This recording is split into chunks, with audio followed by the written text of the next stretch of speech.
Not much sunshine after this afternoon. We'll get into rain tonight. That's a look at the weather we'll have for you at the top of every hour here on The Power of Two. From ABC News, Washington, This Week with Sam Donaldson and Cokie Roberts, featuring George Will, and our roundtable with ABC News analysts George Stephanopoulos and Bill Kristol.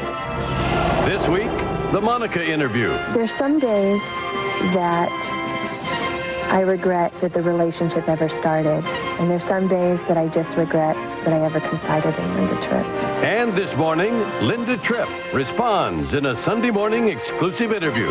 And this week, Texas Governor George W. Bush takes the first step toward running for president. I do have a compelling reason to consider running for president.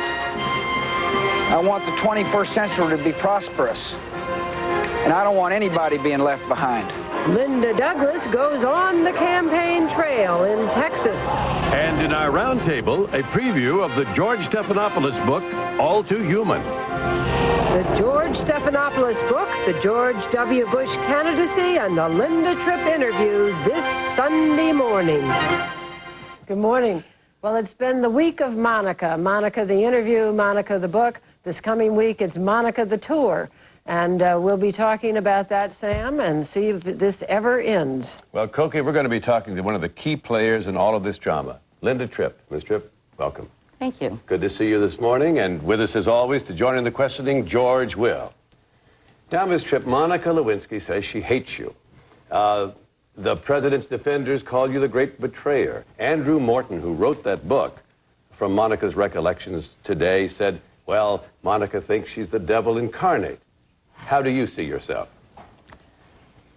It's not how I see myself, Sam. It's Monica, the world according to Monica at this point. This is Monica's self-justification of events that she was complicit in bringing about. I see it as revisionist history. All right, you watched Monica Lewinsky's interview with Barbara Walters, I take it, and you know something about the book that was written. Is she, in an overall sense, telling the truth?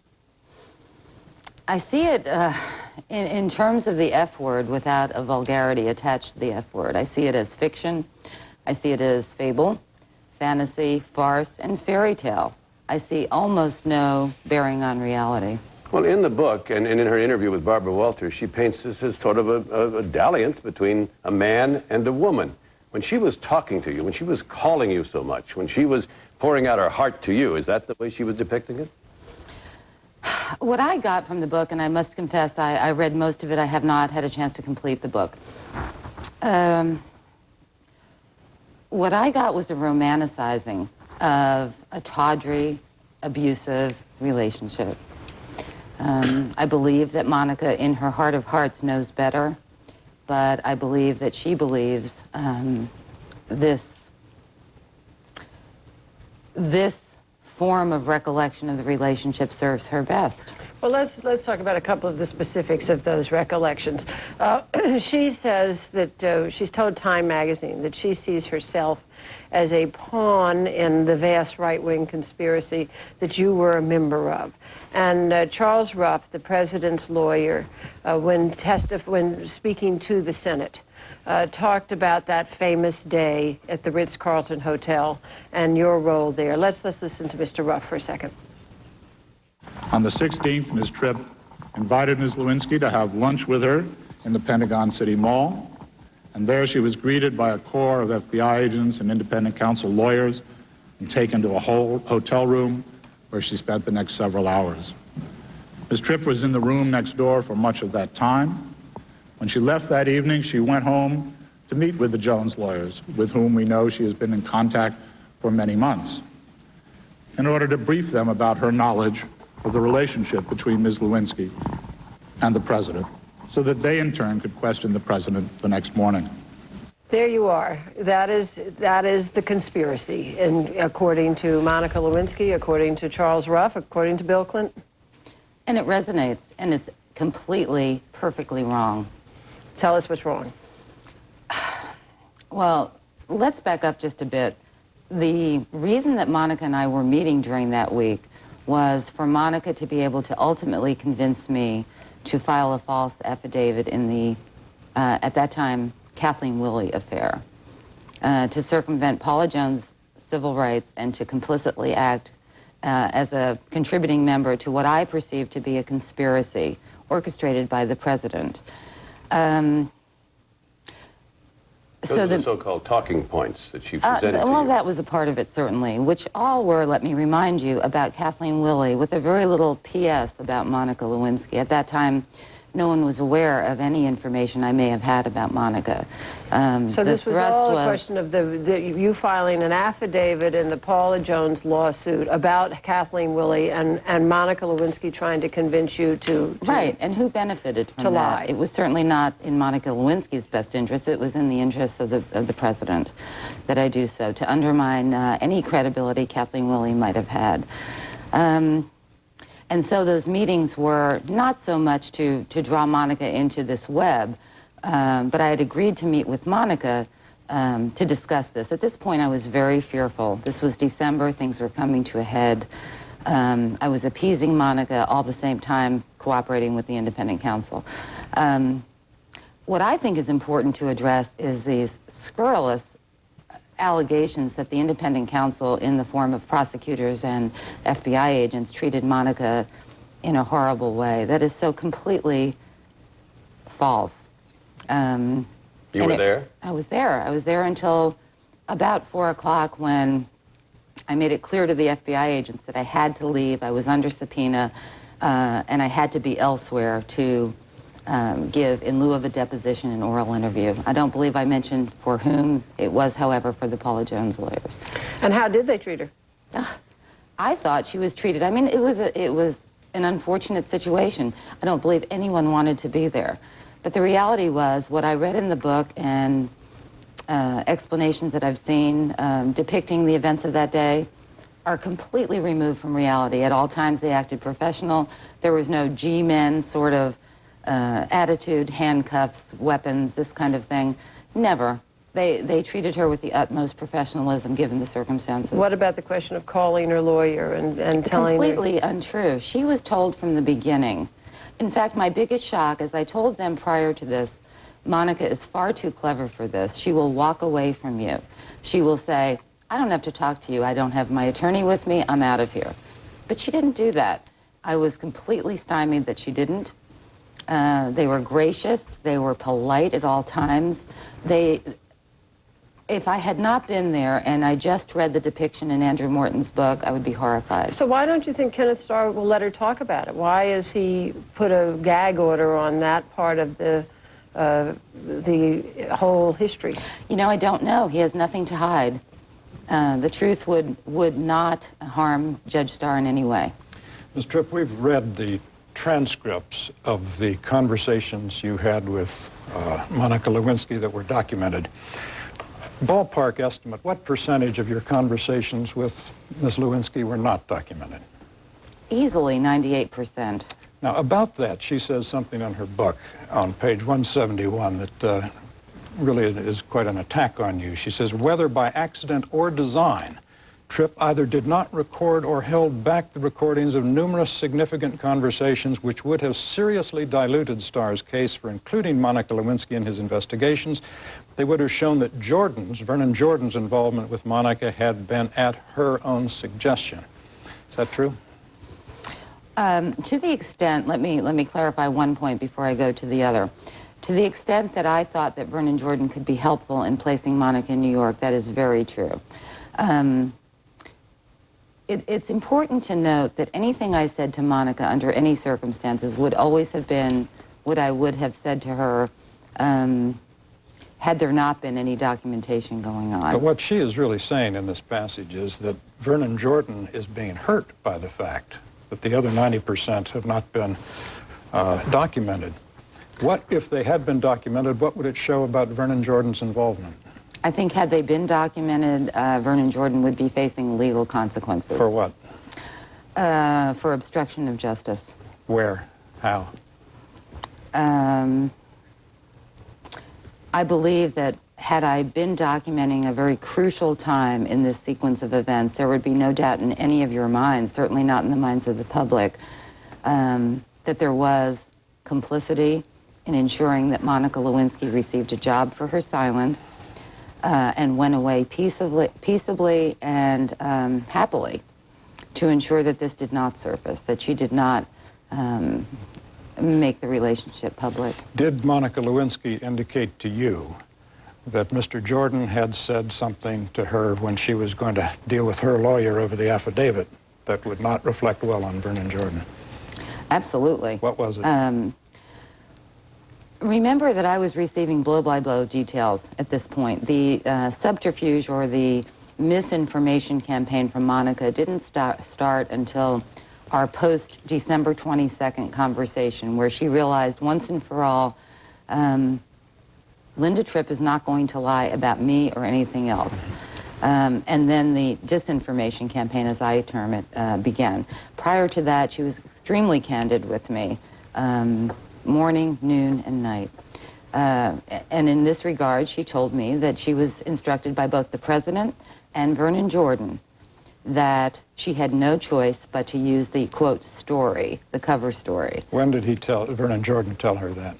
Monica told me that he told her that on the way to the Frank Carter interview, and it's important to remember that it was... Frank Carter was her lawyer at the time. Well, it was her lawyer assigned to her by Vernon Jordan. George, let me pick up on that point, because let's see what the president had to say. That famous affidavit that Monica Lewinsky gave, in which she denied under oath that there was any sexual relationship with the president, which now we all know was false.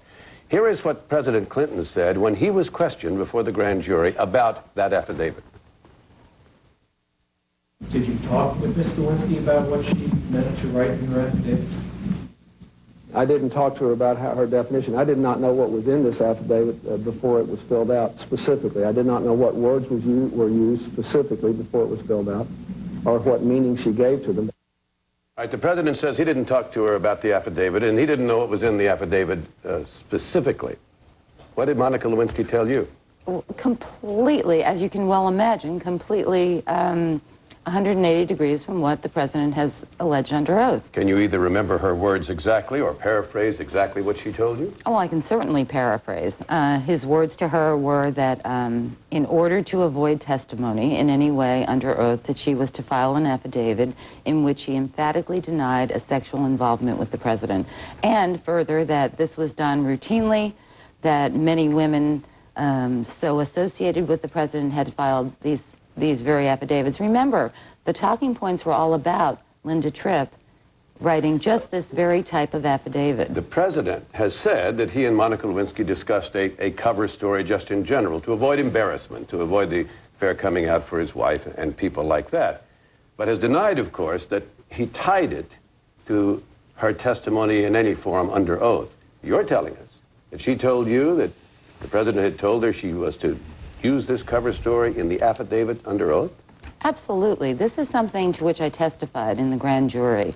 The affidavit became critical. There came a point in time when I suggested to Monica that it was not in her best interest to sign this affidavit until she had secured a job in Washington, which had been her sort of axe being held over the president all along. Well, the president's statement we just saw did, that word specifically he put in twice, so that he said he didn't know what was in the affidavit, what she was going to say specifically. So he doesn't quite deny, using his words precisely, that he knew what was in the affidavit. But and Monica Lewinsky did, I think, tell you about the conversation she had with Mr. Jordan, driving with Mr. Jordan to her lawyer. Oh, yes. What was that? It was all about how this came about quite swiftly. And he found her a lawyer and then escorted her to that very lawyer in his sedan. And in that ride over, Monica told me that he said, I'm going to introduce you to my personal lawyer, my personal friend, Frank Carter. He will assist you with the affidavit. Okay, we'll be back with more questions in just a moment for Linda Tripp when we return. From ABC News, This Week with Sam Donaldson and Cokie Roberts. Brought to you by GE. From plastics to financial services, we bring good things to life. The painter Degas often lit his subjects with the glow from a window. Renoir used dapple sunshine. Toulouse-Lautrec, the flicker of gas lamps. But when leading museums need to light a Degas, a Renoir, or a Lautrec, they choose revolutionary GE halogen bulbs. These bulbs make any room look its best, whether it's home to a Renoir or something equally priceless.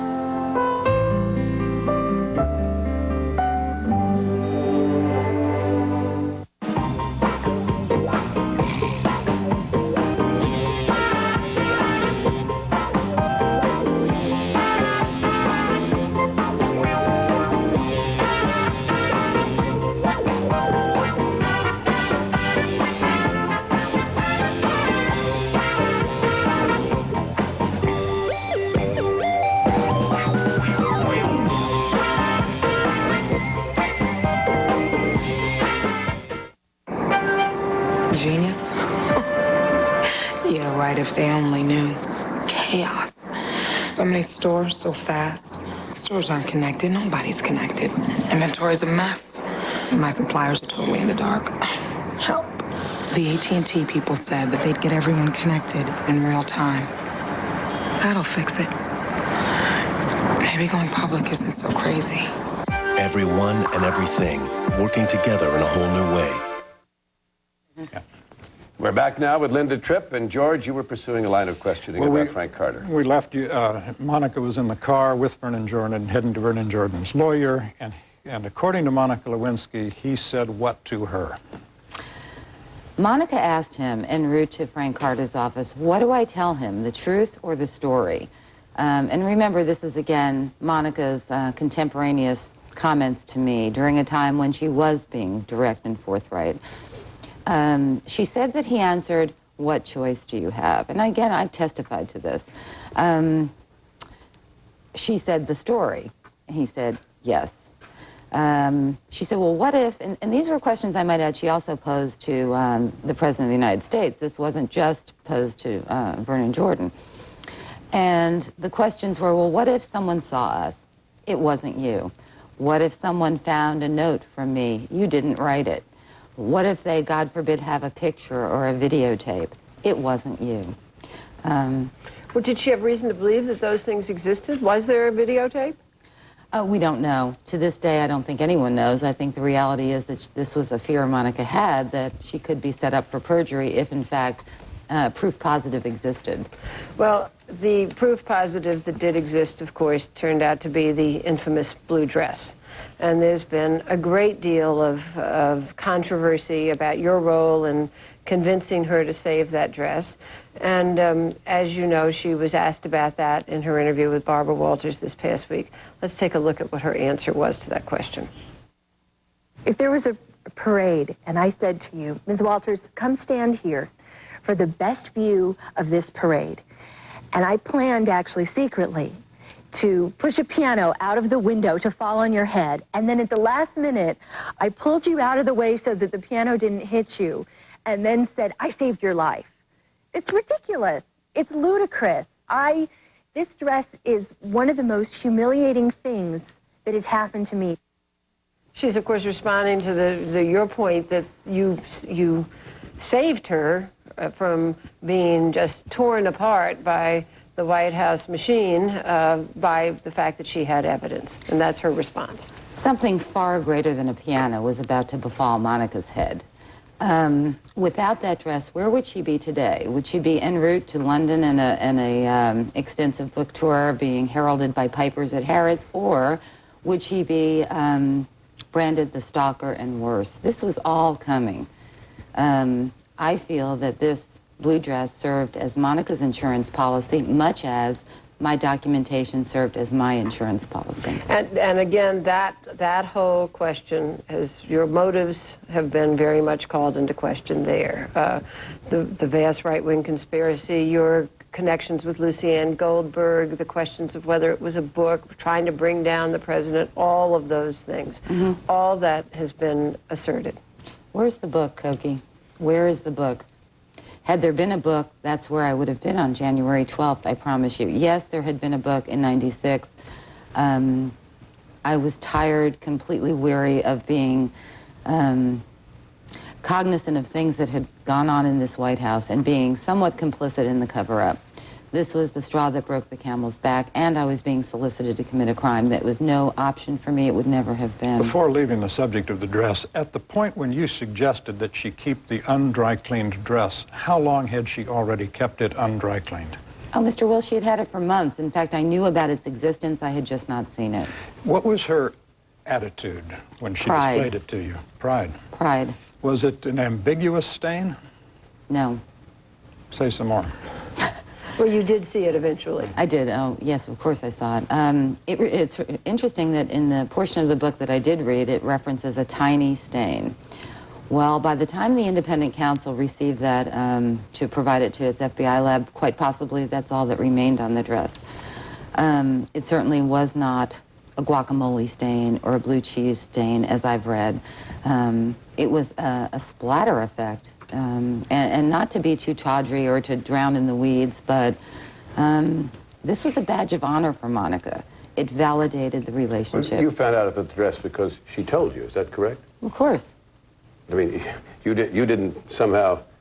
I'm trying to make the connect between her version, which is that you really were driving all of this, and your version, which is that you didn't know about it unless she told you and showed it to you. Well, of course she showed it to me. Remember that one of the allegations seems to be that I encouraged that Monica have this affair.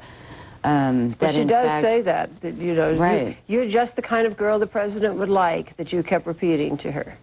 And that's completely untrue. First of all, anyone who knows me knows that I find this atrocious, horrifying, unconscionable. However, I had only known Monica peripherally during the months leading up to the point where she finally told me. During that time, she made it very apparent to me that she was a groupie. She had a huge crush on the president. My comments to her over time were things like, it's a good thing he didn't know. He most certainly would have taken you up on it. I didn't know that she had been banished from the White House at that time. I was told it was a reorganization. The notion that I went up to her and said in November or whenever it was, the election's over, now you can go back and have the affair, is ludicrous. I didn't know that there was any issue about returning to the White House. Speaking of, I don't know what I'm speaking of, but I want you to explain it to us if you can. There's a snippet of conversation between you and Monica Lewinsky in which the name Juanita comes up. Let's just hear this for a moment and see what you can tell us about it. No, they haven't leaked any of the others. They didn't leak any of what's her face. This one's huge. It'll leak. It'll be denials, we assume, correct? Well, from that other sheet of everything he said, those were definitely denials. Yeah. I wonder how he'll explain that 128-minute call to Juanita. 158. 158 to Juanita. Say it wasn't him, I guess. Well, I mean, the truth is it could have been a long time. I really don't remember. Now, a woman named Juanita Broaddrick has made the claim publicly that the president raped her in the 70s. Do you know whether that Juanita is this Juanita? I was completely unaware of Juanita Broaddrick's allegations at that point in time, and no, this was not Juanita Broaddrick. Then which Juanita was it? I think at this point in time, Sam, I'd rather just say that it was not Juanita Broaddrick. Well, we asked the question. May I just finish that, because that's too tantalizing. We can't put words in your mouth. But the conversation was, boy, how is he going to explain this? Right. Clearly, the two of you think this is a big deal, and there's a woman named Juanita. Is this a woman who has yet to surface in this case? In this case.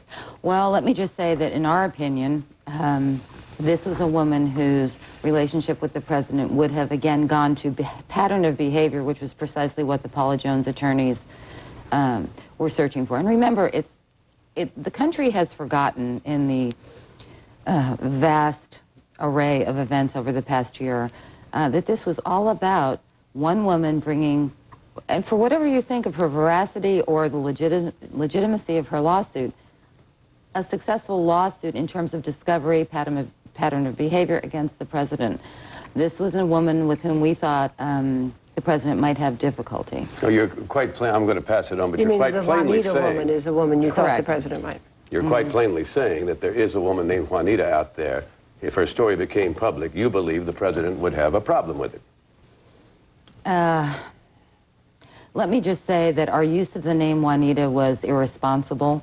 it's a woman who has not surfaced in this case, and by case I mean Paula Jones' case, to date. But the pattern to which you're referring to is harassment followed by job offers? No, not necessarily. The pattern is a behavior with other women, differing behavior with denial. You've said you have not written a book. I don't know whether you intend to write a book or not, but if you did, what specific hard news fact would the reviewers focus on? You know, it's interesting. If the books continue to be fiction, fable, farce, fantasy, as Monica Lewinsky's clearly is, then I feel it is incumbent upon me to at least allow the American people to see the truth as I know it to be. What's the lead paragraph of the review of your book? Monica Lewinsky would be the end chapter. It was this much in what I observed during my tenure. Well, tell us a bit. It would be about everything else. It would be about what got me to the point where Monica Lewinsky was just the straw that broke the camel's back. Give us the biggest straw before that.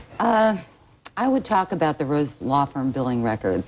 I would talk about what I know to be true about Mrs. Clinton's involvement, absolutely hands-on involvement in the Travelgate firing of the gentleman who worked there. Do you have things to say that are not public already about that?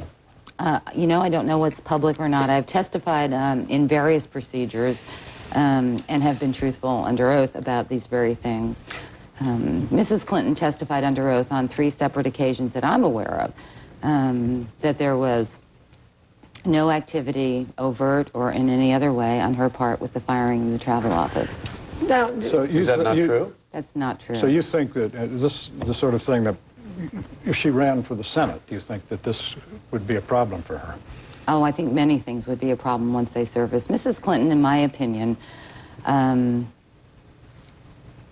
only in terms of her seeing her role as co-president, and I don't say that in a way to fault her, was complicit in the time that I was there in virtually every scandal.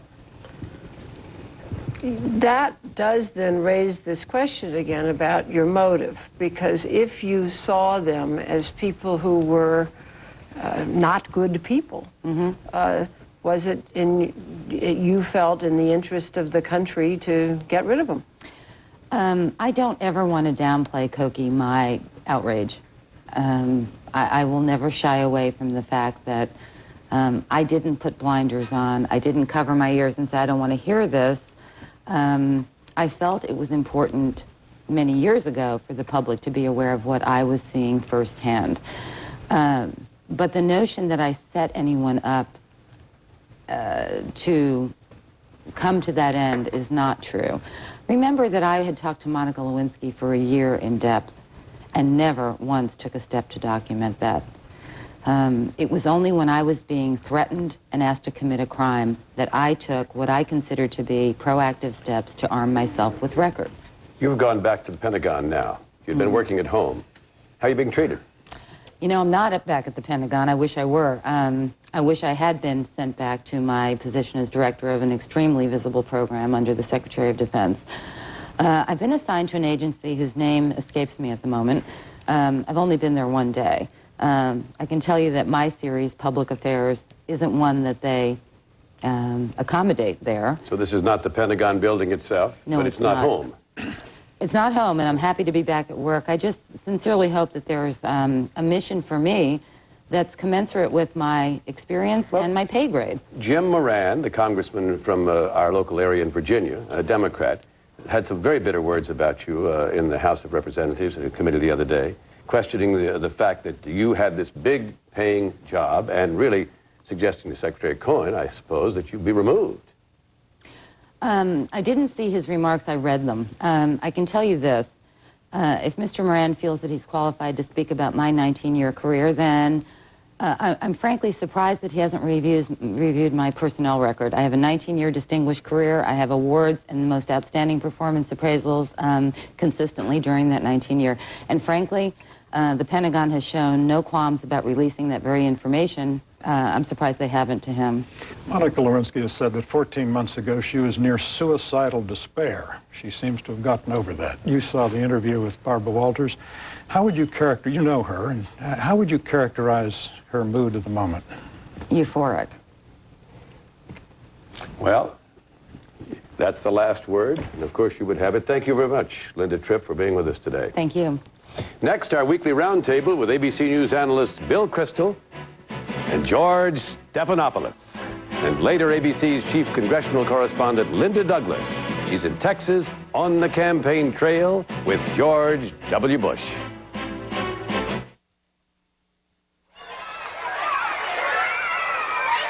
They skip into the building each morning, so young, so innocent, so helpless. Are we referring to your children or your consultants?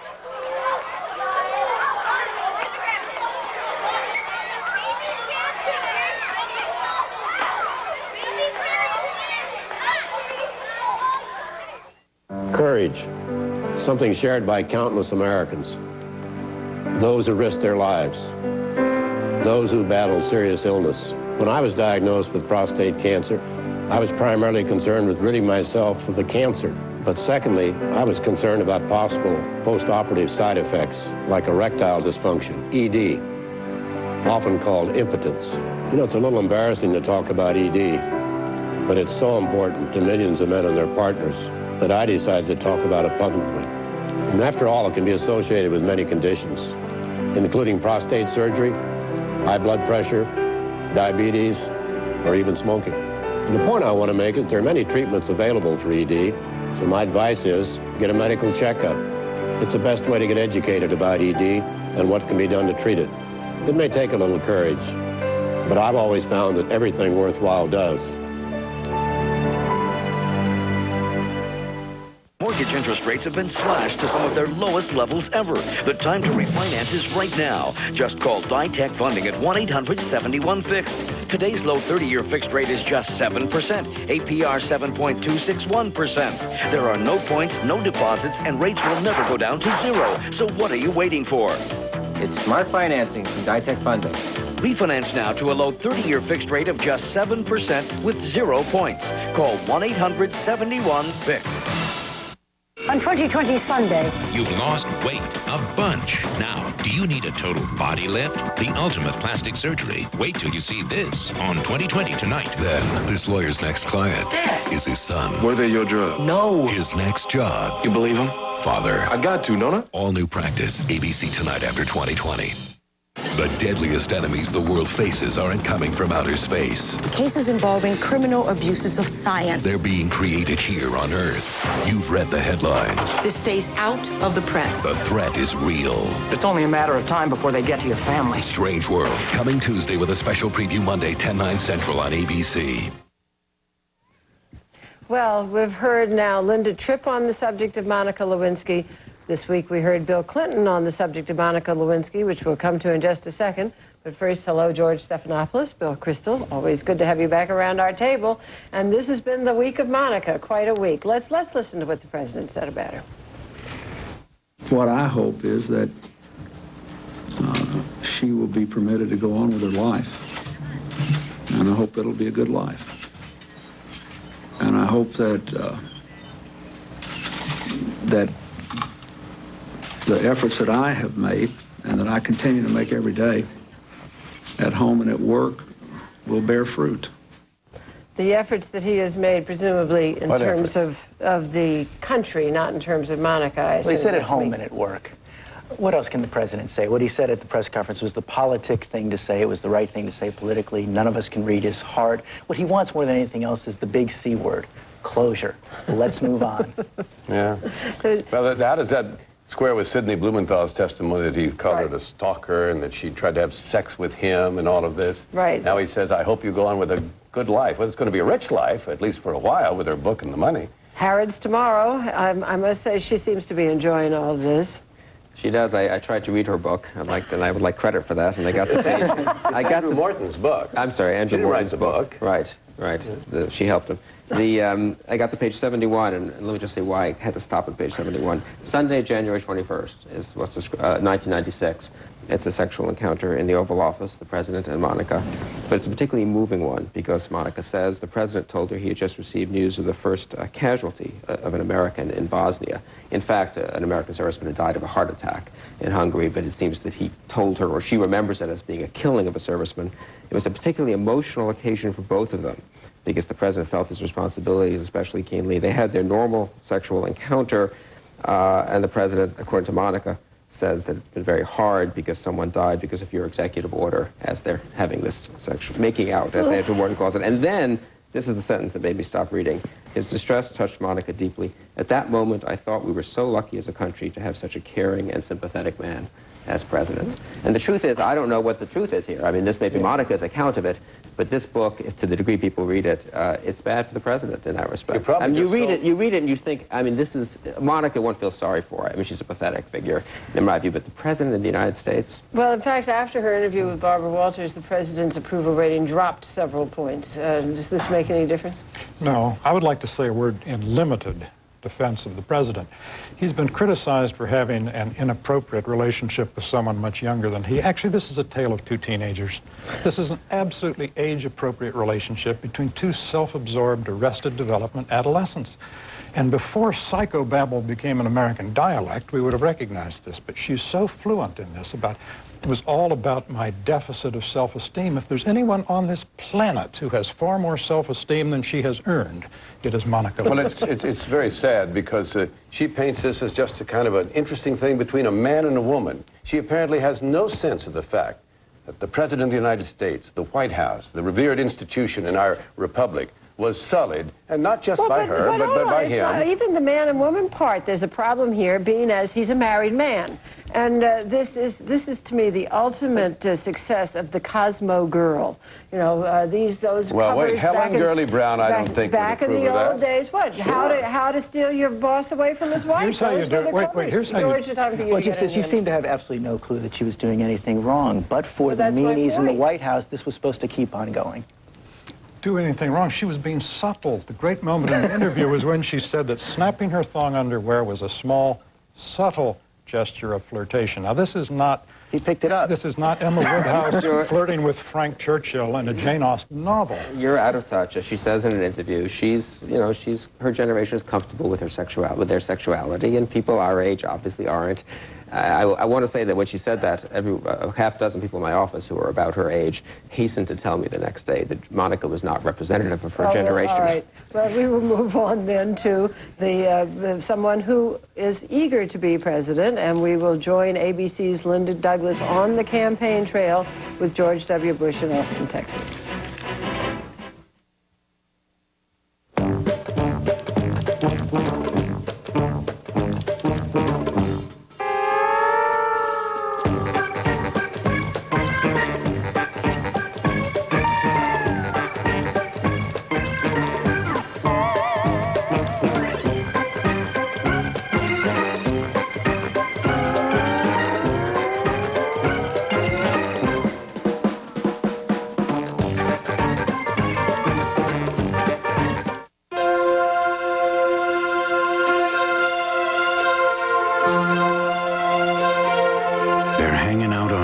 Street in Brooklyn.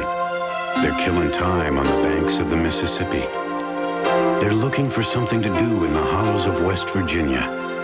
They're sitting right there in front of you on a stoop in your own hometown. They're the kids the future of the world depends on. But they need safe places to play, help with their schoolwork, or just somebody to look up to.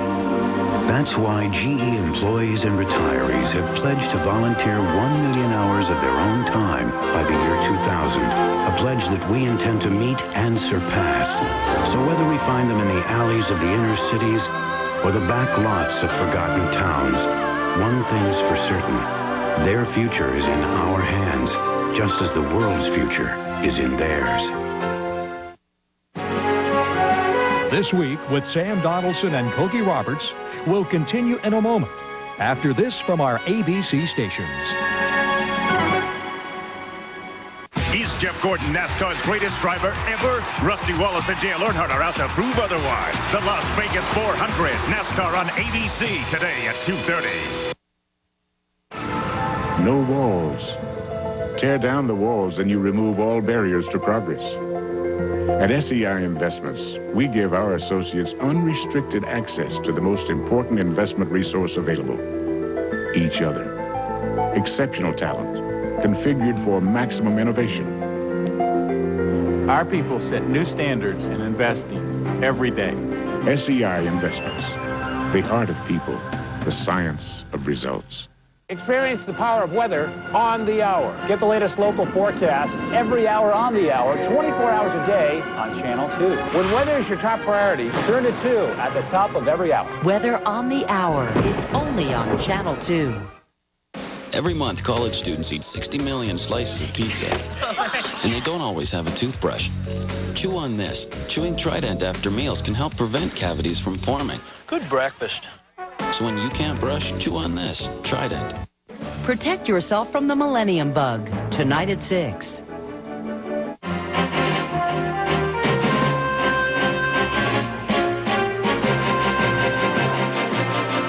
A few days ago, Texas Governor George W. Bush told the local press down there he was going to form an exploratory committee about whether to run for president. Today, he's telling the national press. And he's not quite announcing he's running for president, but like, as in horseshoes and hand grenades, close probably counts in this case. Let's go and get the latest. Let's go to Texas and our intrepid reporter, Linda Douglas in Austin. These are golden days for Governor George Bush. Even though few voters outside of Texas have ever heard him speak, he leads in almost every presidential poll and is flooded with endorsements from public officials around the country. At the girls' basketball championships in Austin, his own constituents treat him like a star. But the road ahead is treacherous. Because expectations are so high, small mistakes will be magnified. He tries to keep his distance from the national media. Nice try, guys. As he moves into the campaign, he will try to stay in Texas, where those who know him best can fill in the blanks. He comes in there, he doesn't have a coat and tie on, he's a people person. He has a concern for all people, and I think he's very fair, but he's very firm about what he believes. Congratulations. Other Republican candidates are gunning for Bush, attacking his conservative credentials. But he will not be pigeonholed. Last night at a church, he said religious faith must be integrated with public policy. We should welcome the presence, we will welcome the presence of people of faith into the political process. Bush also talked a lot in very personal terms about his own religious faith. He was essentially preaching from the pulpit. This is something you never would have seen his father doing, or for that matter, Ronald Reagan or Bob Dole. And he's at another church again this morning before the big announcement. That's the announcement of his exploratory committee, so he can start raising money. And the exploratory committee announcement is going to be very important for its symbolism. On the stage with him are going to be people who will be sending a message, all kinds of messages. Former Secretary of State under the Reagan administration, George Bush, so Reagan links. There will be African Americans, there will be Hispanics, there will be pro-choice, pro-life. Governor Engler of Michigan, one of those can-do governors. So symbolism and substance will be the message of the day. Very much, Linda. Sam. Stay on the trail. Thank you. Thanks. Koki? Well, that now we have the official declaration of George W. Bush, and we expect this week Elizabeth Dole to announce her exploratory committee. So, Bill Kristol, we have a real Republican race going on here. We do, and none too soon. It's an interesting story. Bush is at once awfully strong and awfully vulnerable, and the real story of the next 2-3 months is how does that play out. I got 2 faxes at my office Thursday that I think illustrate his strength and his problem. One from 19 California Republican congressmen supporting him. 19 of the 24 California Republican congressmen already supporting, more than half of the governors, already supporting George Bush. The other fax from the office of Ward Connolly, the man who led the anti-racial preference initiative in California, a hero to many conservatives and Republicans. He's having a press conference in Austin tomorrow morning to announce that they're going to push in Texas for an anti-racial preference initiative. And that's the kind of issue that Governor Bush is not going to be able to duck. Where does he stand on racial preferences? I think Bill's exactly right. We're still 11 months away from the New Hampshire primary. That is an awful long time to stay undefined and to talk about these vague but very positive words. So much of Bush's popularity now is because he's essentially an empty vessel. He's got a big name that hasn't been filled in yet. Yeah, but he's very quick, like Bill Clinton or other very good politicians. Best pre-announcement campaign you've ever seen. He's very quick. I did an interview once just before he became governor of Texas the first time. He said, I'm running because I want politicians to keep their word. I want people to know that politicians keep their word. And I salivated and I drew myself up to my full arrogance and I said, Mr. Bush, does the phrase read my lips, no new taxes, mean anything to you? He said, that's exactly what I'm talking about. And I liked him that moment. I don't think he's going to have trouble with substance. This week he hired in Mike Gerson, one of the best speechwriters in the Republican ranks. He has George Shultz advising him on foreign policy. He has Mayor Goldsmith of Indianapolis. You can't do better than that on domestic policy. He's forcing the pace of this in a way that a confident man would, and a man who understands that a week from today, really, we're going to, well, March 7th next year, we're going to know the nominee, because Texas, California, and a slew of other states are going to vote that day. But, you know, I think also, Bill, there's an interesting thing here when you talk about Ward Connolly. There is a record in Texas.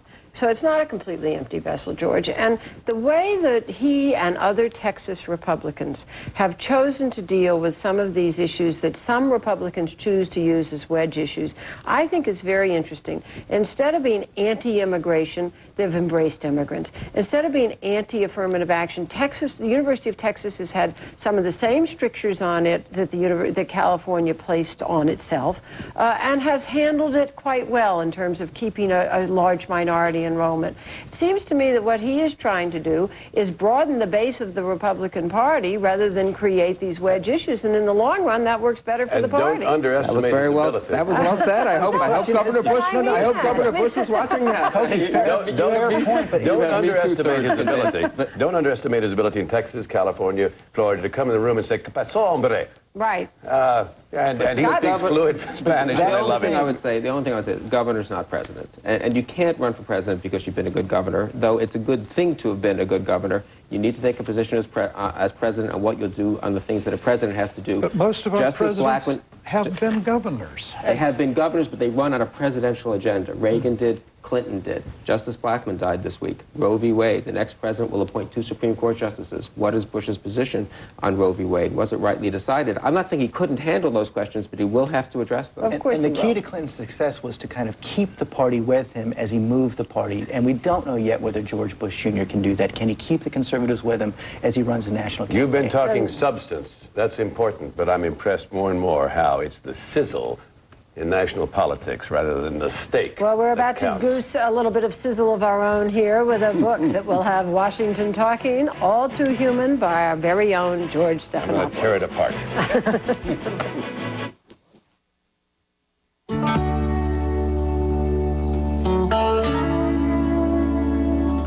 You are a messenger of hope, and the only one in whom the future can be entrusted. Is it not time, then, to prepare for the journey ahead? You are a survivor. You are alone, but you are strong.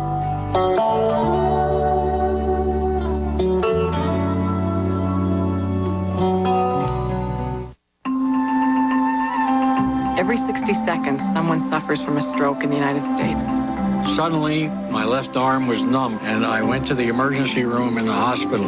A stroke is a blood clot in your brain. What the pharmaceutical companies are doing is giving hope to people who suffer from strokes and their families.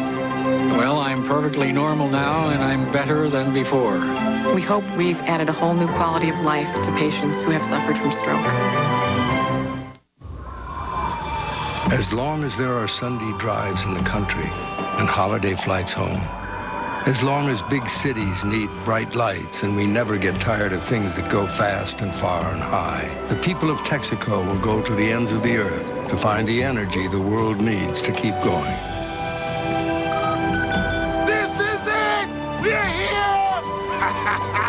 Texaco, a world of energy. Don't you just love this job? This curl, this smile, this tear, This look you know so well.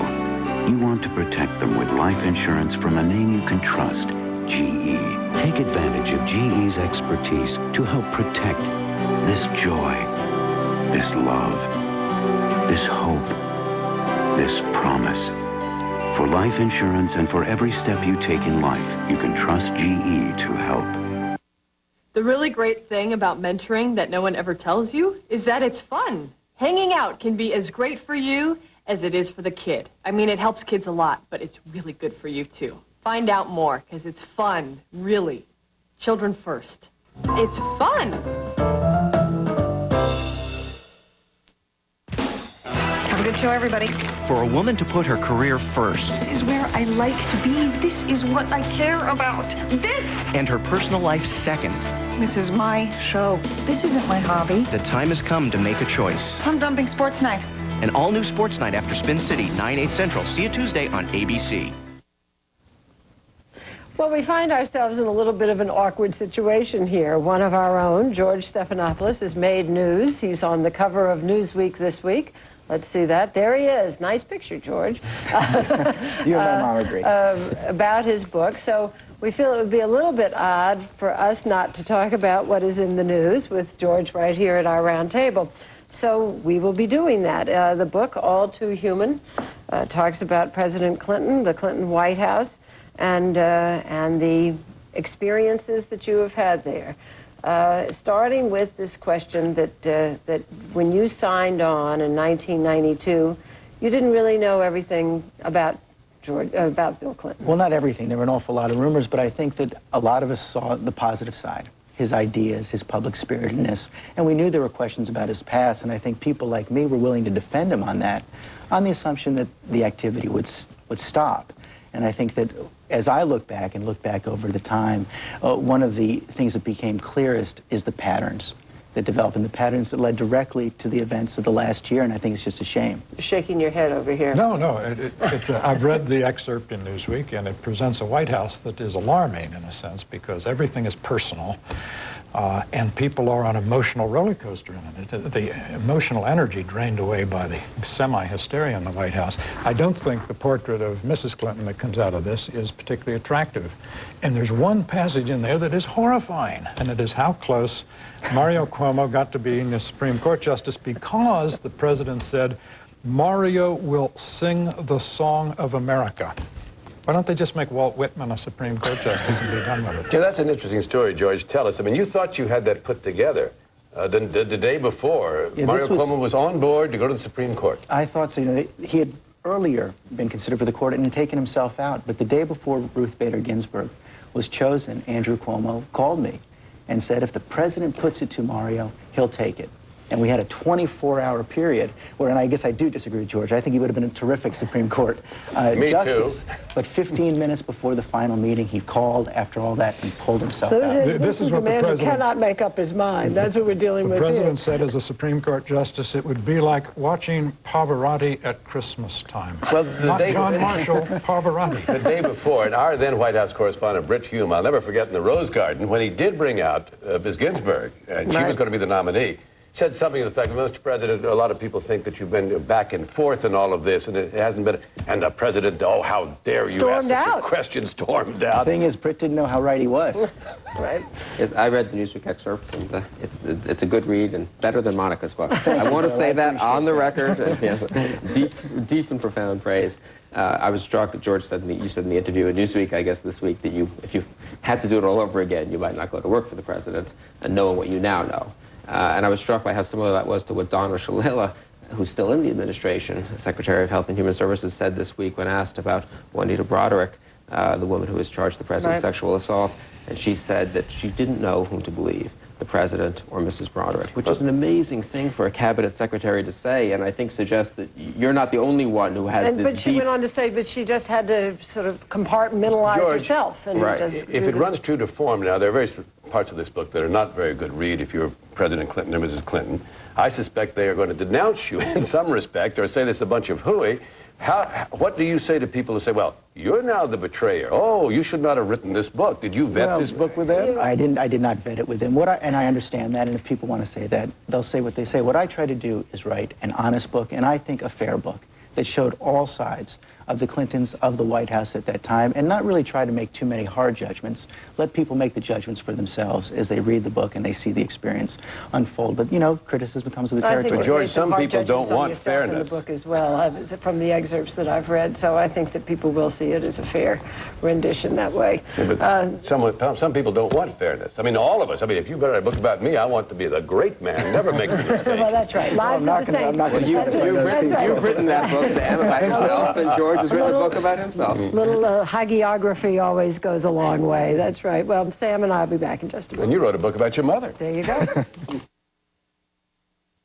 Mortgage interest rates have been slashed to some of their lowest levels ever. The time to refinance is right now. Just call Ditech Funding at 1-800-71-FIXED. Today's low 30-year fixed rate is just 7%, APR 7.261%. There are no points, no deposits, and rates will never go down to zero. So what are you waiting for? It's smart financing from Ditech Funding. Refinance now to a low 30-year fixed rate of just 7% with 0 points. Call 1-800-71-FIXED. Just a thought, that's what Einstein said. Just a view of the future, 2 paces ahead.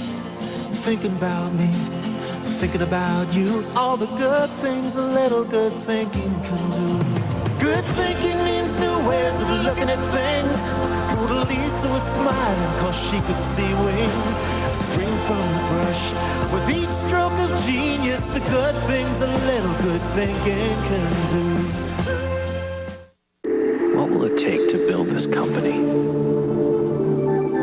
To get ready for prime time on the web. How can we do everything a little faster? Okay, a lot faster. When they're looking for answers, more CIOs, more MIS managers, more people, look to Compaq than to any other computer company in the world. Limits? What limits? Compaq. Better answers. We ease life's pressures. We help bring people back to life. We take care of best friends. We're the people of Pfizer. We develop medicines that make the world a better place. We spend over $2 billion a year on research. That's why we believe we'll introduce more new medicines for more diseases than anyone else. We're not just looking for cures, we're going to find them. Pfizer. Life is our life's work.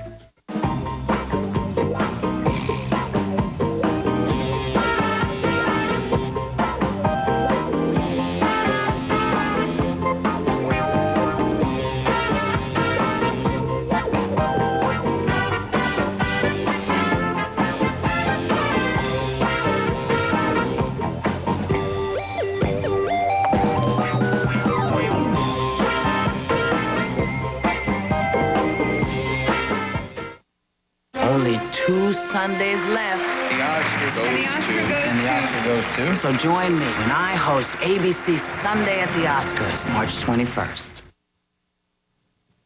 And now here's a quick look at what's coming up from ABC News.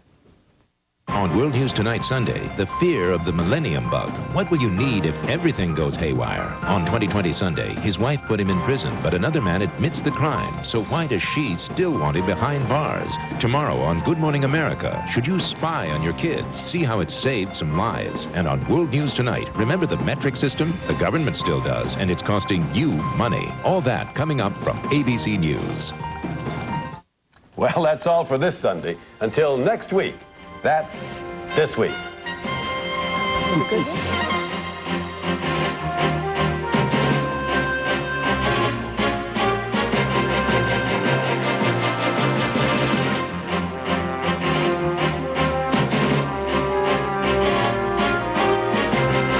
To order a video cassette or transcript of This Week with Sam Donaldson and Cokie Roberts, phone 1-800-CALL-ABC.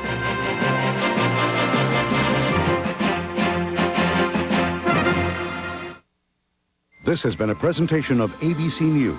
More Americans get their news from ABC News than from any other source. ABCnews.com, now a part of the Go Network. Monday, teenagers. Why are they so different? John Stossel with answers. Teens, what makes them tick? At 9/8 Central, right after 2020 Monday. What's wrong, honey? Stuffy nose, clogged sinuses, pressure. I'll take some medicine. Feeling better now? Not totally. Now I've got that groggy, disconnected feeling. Oh, medicine head. You should have taken Sudafed. Sudafed unblocks nasal congestion and relieves sinus pressure. And non-drowsy Sudafed leaves you with a clear head. Not medicine head. Look, I'm all clear. Just checking, dear. Sudafed, for a clear head, not medicine head. The Dirt Devil Vision. You've never seen power like this before. The Vision is lightweight, with swivel casters so it turns